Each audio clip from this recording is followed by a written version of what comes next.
ಆದ್ಮೇಲೆ ಟ್ರೀ ಟಿವಿಗೆ ಸ್ವಾಗತ. ನಾನು ನವೀನ್ ಕುಮಾರ್ ಹೆಮ್ಮೆನ್. ಒಂದಷ್ಟು ರಾಜಕೀಯ ವಿಶ್ಲೇಷಣೆಗಳನ್ನ ನೋಡ್ತಾ ಹೋದ್ರೆ ಕಾಂಗ್ರೆಸ್ ಹೈಕಮಾಂಡ್ ತೆಗೆದುಕೊಂಡಿರುವಂತಹ ಒಂದಷ್ಟು ನಿರ್ಧಾರಗಳು ರಾಜ್ಯದ ರಾಜಕೀಯದಲ್ಲಿ 2028ಕ್ಕೆ ಒಂದು ರೀತಿಯ ಬ್ಲೂ ಪ್ರಿಂಟ್ ಅಂತಾನೆ ಹೇಳ್ಬೋದು. ಅಂದ್ರೆ ಕಾಂಗ್ರೆಸ್ಗೆ 2028ಕ್ಕೆ ಏನ್ ಬೇಕು ಅದನ್ನ ಕಾಂಗ್ರೆಸ್ ಹೈಕಮಾಂಡ್ ಈಗ ರೆಡಿ ಮಾಡಿದೆ. ರಾಜ್ಯದಲ್ಲಿ ಇನ್ನ 2028ಕ್ಕೆ 2 ವರ್ಷದಲ್ಲಿ ಎಲೆಕ್ಷನ್ ಬರ್ತಾ ಇದೆ. ಹಾಗಾಗಿ ಡಿ ಕೆ ಶಿವಕುಮಾರ್ ಅವರಿಗೆ ಕೊಟ್ಟ ಮಾತಿನಂತೆ ಮುಖ್ಯಮಂತ್ರಿ ಪಟ್ಟವನ್ನು ಕೊಡೋ ಮುಖಾಂತರ ಎಲ್ಲ ಒಂದ್ ಕಡೆ ಒಕ್ಕಲಿಗ ಸಮುದಾಯಕ್ಕೆ ನಾವು ಕೊಟ್ಟ ಮಾತಂತೆ ನಡೆದುಕೊಂಡಿದ್ದೇವೆ, ಕಾಂಗ್ರೆಸ್ ಯಾವಾಗೂ ನಿಮ್ಮ ಪರವಾಗಿದೆ, ನೀವು ಮುಂದಿನ ದಿನಗಳಲ್ಲಿ ಕಾಂಗ್ರೆಸ್ ಪರವಾಗಿರ್ರಿ ಎನ್ನುವ ರೀತಿ ಒಂದು ಮೆಸೇಜ್ ಅನ್ನ ದಾಟಿಸಿದೆ. ಅದೇ ರೀತಿ ದಲಿತ ನಾಯಕ ಜಿ ಪರಮೇಶ್ವರ್ ಅವರಿಗೆ DCM ಹುದ್ದೆ ಕೊಡೋ ಮುಖಾಂತರ ಎಲ್ಲ ಒಂದ್ ಕಡೆ ಸಾಂಪ್ರದಾಯಿಕ ಓಟ್ಗಳೇನಿದೆ, ಅದರಲ್ಲೂ ಮುಖ್ಯವಾಗಿ ದಲಿತ ಬಲಗೈ ಸಮುದಾಯ ಏನಿದೆ ಅದು ಕಾಂಗ್ರೆಸ್ನ ಸಾಂಪ್ರದಾಯಿಕ ಓಟು. ಹಾಗಾಗಿ ಅದನ್ನು ಹಿಡಿದಿಟ್ಟುಕೊಳ್ಳುವಂತ ಕೆಲಸವನ್ನು ಕೂಡ ಮಾಡಿದೆ. ಇನ್ನೊಂದು ಕಡೆ ಹಿಂದುಳಿದ ನಾಯಕ, ಹಿರಿಯ ನಾಯಕ, ಕಾಂಗ್ರೆಸ್ನ ಏನು ಸೈದ್ಧಾಂತಿಕವಾಗಿ ಕಾಂಗ್ರೆಸ್ನ ಬಲವಾಗಿ ಪ್ರತಿಪಾದಿಸುವಂತಹ ನಾಯಕ BK ಹರಿಪ್ರಸಾದ್ ಅವರಿಗೆ KPCC ಅಧ್ಯಕ್ಷ ಸ್ಥಾನವನ್ನು ಕೊಟ್ಟರ ಮುಖಾಂತರ ಎಲ್ಲ ಒಂದ್ ಕಡೆ ಹಿಂದುಳಿದ ವರ್ಗಕ್ಕೆ ಮುಂದಿನ ದಿನಗಳಲ್ಲಿ ಹಿಂದುಳಿದ ವರ್ಗದ ನಾಯಕ ಮುಖ್ಯಮಂತ್ರಿ ಗಾದಿಗಿರುವ ಎಲ್ಲ ಚಾನ್ಸಸ್ ಇದೆ. ಹಾಗಾಗಿ ನೀವು ನಿಮ್ಮ ನಾಯಕ BK ಹರಿಪ್ರಸಾದ್ ನೇತೃತ್ವದಲ್ಲಿ ಕಾಂಗ್ರೆಸ್ ಅನ್ನ ಬೆಂಬಲಿಸಿ ಎನ್ನುವ ಒಂದು ರೀತಿ ಮೆಸೇಜ್ ಅನ್ನ ದಾಟಿಸಲಾಗಿದೆ.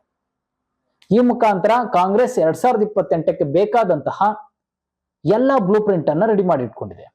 ಅಂದ್ರೆ ಅಷ್ಟು ಸುಲಭ ಅಲ್ಲ. ಈಗ ನೇಮಿಸಿರುವಂತಹ ಏನು ಹುದ್ದೆಗಳಿದಾವಲ್ಲ, DK ಶಿವಕುಮಾರ್ ಮುಖ್ಯಮಂತ್ರಿಯಾಗಿ, ಜಿ ಪರಮೇಶ್ವರ್ ಉಪಮುಖ್ಯಮಂತ್ರಿಯಾಗಿ, BK ಹರಿಪ್ರಸಾದ್ KPCC ಅಧ್ಯಕ್ಷರಾಗಿ ಇವರು ಆ ಕೆಲಸವನ್ನ ಈಗ ಮಾಡಬೇಕಾಗಿದೆ. ಇನ್ನ 2 ವರ್ಷದಲ್ಲಿ ಕಾಂಗ್ರೆಸ್ಸಿನ ಈ ಮುಖಂಡರುಗಳು ರಾಜ್ಯದ ಜನತೆಗೆ ಒಂದು ರೀತಿ ಭರವಸೆ ಬರುವ ರೀತಿಯಲ್ಲಿ, ಮತ್ತೊಮ್ಮೆ ಕಾಂಗ್ರೆಸ್ ಅನ್ನು ಗೆಲ್ಲಿಸಿಕೊಡುವ ರೀತಿಯಲ್ಲಿ ಒಂದು ರೀತಿಯ ಭರವಸೆಯನ್ನು ಮೂಡಿಸಬೇಕಾಗಿದೆ. ಅದು ಹೇಗೆ? ಈಗಾಗಲೇ ಗ್ಯಾರಂಟಿ ಕೊಟ್ಟು ಮನೆ ಮಾತಾಗಿರುವಂತಹ ಕಾಂಗ್ರೆಸ್ ಪಕ್ಷಕ್ಕೆ ಮತ್ತೊಂದು ನೆಗೆಟಿವ್ ಕಾಡ್ತಾ ಇದೆ. ಅದೇನೆಂದ್ರೆ ಅಭಿವೃದ್ಧಿ ಆಗಿಲ್ಲ ಅಂತೇಳಿ. ಕೇವಲ ಗ್ಯಾರಂಟಿ ಅಂತ ಹೇಳ್ತಾ ಇದ್ದಾರೆ, ಯಾವುದೇ ರೀತಿ ಅಭಿವೃದ್ಧಿ ಆಗಿಲ್ಲ. ರಸ್ತೆಗಳು ಅಭಿವೃದ್ಧಿ ಆಗಿಲ್ಲ, ನೀರಾವರಿ ಅಭಿವೃದ್ಧಿ ಆಗಿಲ್ಲ, ನಿರುದ್ಯೋಗ ಸಮಸ್ಯೆ ಬಗೆಹರಿದಿಲ್ಲ. ಹೀಗೆ ಕೆಲವೊಂದು ರೀತಿಯ ಅಸಮಾಧಾನಗಳು ಜನರಲ್ಲಿದೆ.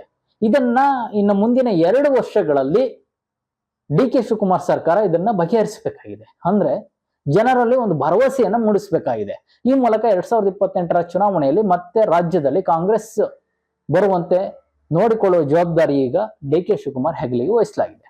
ಇದರೊಟ್ಟಿಗೆ ದಲಿತ ಸಮುದಾಯವನ್ನ ಪ್ರತಿನಿಧಿಸುತ್ತಿರುವಂತಹ ಜಿ ಪರಮೇಶ್ವರ್ ಅವರು ಕೂಡ ಏನು ಆ ಸಮುದಾಯಗಳಿದಾವೆ, ಆ ಸಮುದಾಯದಲ್ಲಿ ಮೂಡಿರುವ ಅಸಮಾಧಾನ ಏನಿದೆ ಅವನ್ನೆಲ್ಲವನ್ನು ಬಗೆಹರಿಸಿ ಅವರನ್ನು ಒಟ್ಟಿಗೆ ಹಿಡಿದುಕೊಳ್ಳುವಂತ ಕೆಲಸವನ್ನು ಮಾಡಬೇಕಾಗಿದೆ. 8 ವರ್ಷ KPCC ಅಧ್ಯಕ್ಷರಾಗಿ ಸಮರ್ಥವಾಗಿ ನಿಭಾಯಿಸಿರುವಂತಹ ಜಿ ಪರಮೇಶ್ವರ್ ಅವರು ಈ ಹಿಂದೆ ಕೂಡ ಉಪಮುಖ್ಯಮಂತ್ರಿ ಆಗಿದ್ದವರು, ಮುಖ್ಯಮಂತ್ರಿ ರೇಸ್ನಲ್ಲಿದ್ದವರು. ಅಂದ್ರೆ ಸಿದ್ದರಾಮಯ್ಯ ಅವರು ಮೊದಲ ಬಾರಿ ಮುಖ್ಯಮಂತ್ರಿ ಆದಾಗ ಆ ಸಂದರ್ಭದಲ್ಲಿ ಇವರು ಕೂಡ ಮುಖ್ಯಮಂತ್ರಿ ರೇಸಲ್ಲಿದ್ದರು. ಆದ್ರೆ MLA ಅಲ್ಲಿ ಸೋತ್ರು ಅನ್ನೋ ಒಂದು ಕಾರಣಕ್ಕೆ ಬಹುದೊಡ್ಡ ಹುದ್ದೆ ಇವರಿಗೆ ಮಿಸ್ ಆಯ್ತು. ಈ ಒಂದು ಕೊರಗು ಕೂಡ ಜಿ ಪರಮೇಶ್ವರ್ ಅವ್ರಿಗಿದೆ. ಹಾಗೂ ಕಾಂಗ್ರೆಸ್ ಹೈಕಮಾಂಡ್ಗೂ ಕೂಡ ಒಂದು ಈ ಇವರ ಸೇವೆ ಕೂಡ ನೆನಪು ಮಾಡ್ಕೊಂಡು ಇವ್ರಿಗೊಂದು ಒಳ್ಳೆ ಸ್ಥಾನ ಕೊಡ್ಬೇಕು ಅನ್ನೋದು ಕೂಡ ಕಾಂಗ್ರೆಸ್ಗಿದೆ. ಆದ್ರೆ 2023ರಲ್ಲಿ ಆದಂತ ಒಪ್ಪಂದದ ಪ್ರಕಾರ ಸಿದ್ದರಾಮಯ್ಯ ಅವ್ರಿಗೂ ಮುಗಿದ ನಂತರ ನೆಕ್ಸ್ಟ್ ಇನ್ನ ಉಳಿದ ಅವಧಿಯ ಆಡಳಿತವನ್ನ DK ಶಿವಕುಮಾರ್ ಅವರಿಗೆ ಕೊಡ್ಬೇಕಂತ ಹೇಳಿ ಒಪ್ಪಂದ ಆಗಿತ್ತು. ಹಾಗಾಗಿ ಅನಿವಾರ್ಯವಾಗಿ ಈಗ DK ಶಿವಕುಮಾರ್ ಅವರಿಗೆ ಆ ಪಟ್ಟವನ್ನು ಬಿಟ್ಕೊಡ್ಲೇಬೇಕು. ಹಾಗಾಗಿ ಜಿ ಪರಮೇಶ್ವರ್ ಅವರಿಗೆ ಮುಖ್ಯಮಂತ್ರಿ ಗಾದಿಯನ್ನ ಕೊಡಕ್ಕಾಗಿಲ್ಲ. ಹಾಗಾಗಿ DCM ಹುದ್ದೆಯನ್ನ ಕೊಡ್ಲಾಗಿದೆ. ಇನ್ನೊಂದ್ ಕಡೆ BK ಹರಿಪ್ರಸಾದ್ ಅವರು ಹಿಂದುಳಿದ ನಾಯಕರಾಗಿದ್ರು. ಅವರು ಕೂಡ ಏನು ಮಂತ್ರಿ ಸ್ಥಾನದ ಆಕಾಂಕ್ಷಿ ಆಗಿದ್ರು, ಮಿನಿಸ್ಟರ್ ಪೋಸ್ಟ್ ಬೇಕು ಅಂತ ಹೇಳಲಾಗ್ತಿತ್ತು. ಆದ್ರೆ ಅವರು ಬಹಿರಂಗವಾಗಿ ನಾನು ಯಾವುದೇ ರೀತಿಯ ಆಕಾಂಕ್ಷಿ ಅಲ್ಲ, ನಾನು ಕಾಂಗ್ರೆಸ್ನ ತತ್ವ ಸಿದ್ಧಾಂತ ಬದ್ಧತೆಗೆ ನಾನು ಪ್ರಾಮಾಣಿಕವಾಗಿ ಕೆಲಸ ಮಾಡ್ಕೊಂಡು ಬಂದಿರೋನು ಅಂತ ಅವರು ಕೂಡ ಒಪ್ಪನೆಗೆ ಹೇಳಿದ್ರು. ಅದೇನೇ ಇರಲಿ, ಹಿರಿಯ ನಾಯಕರು ಅವರು ಮಂತ್ರಿ ಸ್ಥಾನದ ಪ್ರಬಲ ಆಕಾಂಕ್ಷಿ ಅಂತ ಹೇಳಲಾಗ್ತಿತ್ತು. ಆದ್ರೆ ಹೈಕಮಾಂಡ್ ಅವರನ್ನ ಈಗ KPCC ಅಧ್ಯಕ್ಷರನ್ನಾಗಿ ಮಾಡುವ ಮುಖಾಂತರ ಬಹುದೊಡ್ಡ ಜವಾಬ್ದಾರಿಯನ್ನ ಅವರಿಗೆ ನೀಡಿದೆ. ಅಂದ್ರೆ ರಾಜ್ಯದಲ್ಲಿರುವ ಎಲ್ಲಾ ಸಮುದಾಯಗಳನ್ನ, ರಾಜ್ಯದಲ್ಲಿರುವಂತಹ ಎಲ್ಲ ಮುಖಂಡರುಗಳನ್ನ ತನ್ನ ವಿಶ್ವಾಸಕ್ಕೆ ತೆಗೆದುಕೊಂಡು ಕಾಂಗ್ರೆಸ್ಗೆ ಮತ ಬ್ಯಾಂಕ್ ಆಗಿ ಅದನ್ನ ಕನ್ವರ್ಟ್ ಮಾಡುವಂತಹ ಬಹುದೊಡ್ಡ ಜವಾಬ್ದಾರಿ ಈಗ BK ಹರಿಪ್ರಸಾದ್ ಅವರ ಮೇಲಿದೆ. ಈಗ ಅವರು 2 ವರ್ಷದ ಅವಧಿಯಲ್ಲಿ ಅದನ್ನು ಮಾಡಲೇಬೇಕಾಗಿದೆ. ಈ ಮೂಲಕ 2028ಕ್ಕೆ DK Shivakumar, G Parameshwar, BK Hariprasad ಕಾಂಗ್ರೆಸ್ಗೆ ಒಂದು ಹೊಸ ಚೈತನ್ಯವನ್ನ ಕೊಡುವ ಕೆಲಸವನ್ನ ಮಾಡಬೇಕು. ಹಾಗಾಗಿ ಸಮರೋಪಾದಿಯಲ್ಲಿ ಕೆಲಸವನ್ನ ಮಾಡಬೇಕಾಗಿದೆ. ಈ ಒಂದು ಜವಾಬ್ದಾರಿ ಕೂಡ ಈಗ ಈ ಮೂರು ನಾಯಕರ ಮೇಲಿದೆ. ಇದನ್ನ ಕಾಂಗ್ರೆಸ್ ಹೈಕಮಾಂಡ್ ಇವ್ರ ಮೇಲೆ ಹಾಕ್ಬಿಟ್ಟಿದೆ. ಇದನ್ನ ಇವರು ನಿಭಾಯಿಸಲೇಬೇಕೀಗ. ಇನ್ನ 2 ವರ್ಷದ ಅವಧಿ ಇದೆಯಲ್ಲ, ಏನ್ ವಿರೋಧ ಪಕ್ಷಗಳು ಏನ್ ಸುಮ್ಮನೆ ಕೂತ್ಕೊಳ್ಳಲ್ಲ, ಅವರು ಕೂಡ ತುಂಬಾ ಆಕ್ಟಿವ್ ಆಗಿದ್ದಾರೆ. ಅವರು ಏನೇನ್ ಮಾಡ್ಬೇಕು, ಅವರ ಕಾರ್ಯತಂತ್ರಗಳೇನು ಎಲ್ಲವೂ ಮಾಡ್ತಾ ಹೋಗ್ತಾರೆ.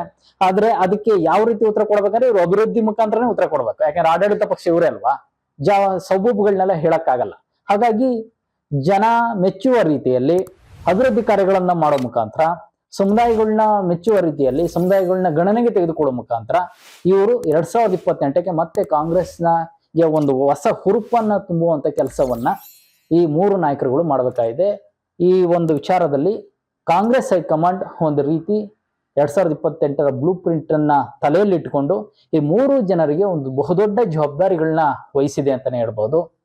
ಸೊ ಇದಿಷ್ಟು ಪೊಲಿಟಿಕಲ್ ಅಪ್ಡೇಟ್. ಈ ವಿಡಿಯೋ ಇಷ್ಟವಾದ್ರೆ ಲೈಕ್ ಮಾಡಿ, ಸಬ್ಸ್ಕ್ರೈಬ್ ಮಾಡಿ. ಧನ್ಯವಾದಗಳು.